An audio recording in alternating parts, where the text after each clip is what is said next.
Fatimiyah mulai muncul menjelang akhir abad ke-10 Masehi ketika dinasti Abbasiyah di Baghdad mengalami kemunduran.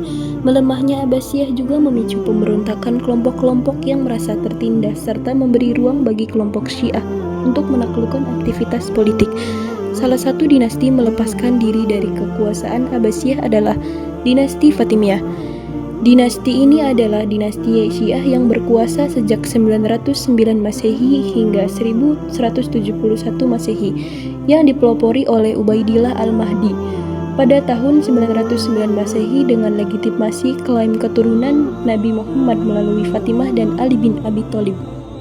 Dinasti ini didirikan sebagai tandingan penguasa di dunia Islam saat itu yang berpusat di Baghdad. Sejak awal kekuasaannya, Fatimiyah memiliki kekuatan besar, berhasil menaklukkan wilayah-wilayah strategis dan membangun reputasi yang kuat. Kota-kota suci seperti Mekah, Madinah, dan Yerusalem sebelumnya berada di bawah dinasti Ikhshidiyah, akhirnya jatuh ke tangan dinasti Fatimiyah. Setelah itu mereka menjadikan Kairo sebagai ibu kota kekhalifahan. Perkembangan peradaban Islam pada masa dinasti Fatimiyah. Yang pertama, perkembangan dalam bidang ilmu pengetahuan. Pada masa dinasti Fatimiyah terjadi kemajuan pesat di bidang ilmu pengetahuan. Pengembangan dan pengkajian ilmu tidak hanya berlangsung di Universitas Al-Azhar, tetapi juga di lembaga-lembaga lain seperti Dar al-Hikmah yang dibangun oleh Abu al-Mansur bin al-Aziz Billah di Kairo. Ia dikenal dengan gelar Al-Hakimi bi Amrillah, Khalifah ke-6 dinasti Fatimiyah. Dar al-Hikmah merupakan salah satu akademi yang memiliki perpustakaan besar atau Dar al-Ilm dengan koleksi buku yang beragam hingga mencapai jutaan eksemplar. Dukungan penuh pemerintah terhadap lembaga-lembaga ilmiah tersebut menjadikan perkembangan ilmu pengetahuan berlangsung sangat cepat. Perkembangan yang kedua yaitu dalam bidang ekonomi dan perdagangan. Pemerintah Fatimiyah berupaya meningkatkan kesejahteraan rakyat dengan menstabilkan harga komoditas. Mesir pada masa itu menjadi pusat pertukaran barang antara Asia dan Eropa. Harga barang kebutuhan pokok adalah tips rendah sehingga masyarakat merasa sejahtera. Mesir mengalami kemakmuran ekonomi dan dinamisme budaya yang melampaui Irak dan wilayah lainnya.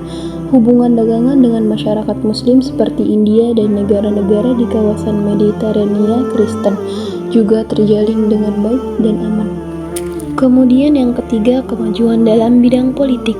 Sistem pemerintahan dinasti Fatimiyah pada umumnya mirip dengan sistem pemerintahan Persia kuno yang juga dipraktikkan pada masa Abbasiyah.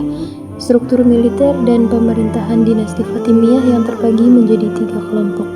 Yang pertama, Amir, yang terdiri atas perwira tinggi dan pengawal khalifah. Dan yang kedua, para perwira istana termasuk ulama dan pegawai khusus. Dan yang ketiga, para pemimpin unit-unit tertentu yang memiliki nama beragam seperti Hafiziyah, Juyusiyah, Sudaniyah atau nama yang diberikan langsung oleh khalifah. Kemudian yang keempat, kemajuan dalam bidang sosial. Saat dinasti Fatimiyah masuk ke Mesir, penduduk setempat terdiri dari kaum Kristen atau Ahlu Sunnah. Mereka hidup berdampingan secara damai dan saling menghormati sehingga hampir tidak terjadi konflik antar agama atau antar suku. Masyarakat Mesir pada era Fatimiyah terdiri atas beberapa golongan. Yang pertama, Sunni dan Syiah. Yang kedua, orang Afrika. Yang ketiga, Yahudi dan Kristen. Yang keempat, orang Turki. Dan yang kelima, kaum Sudan.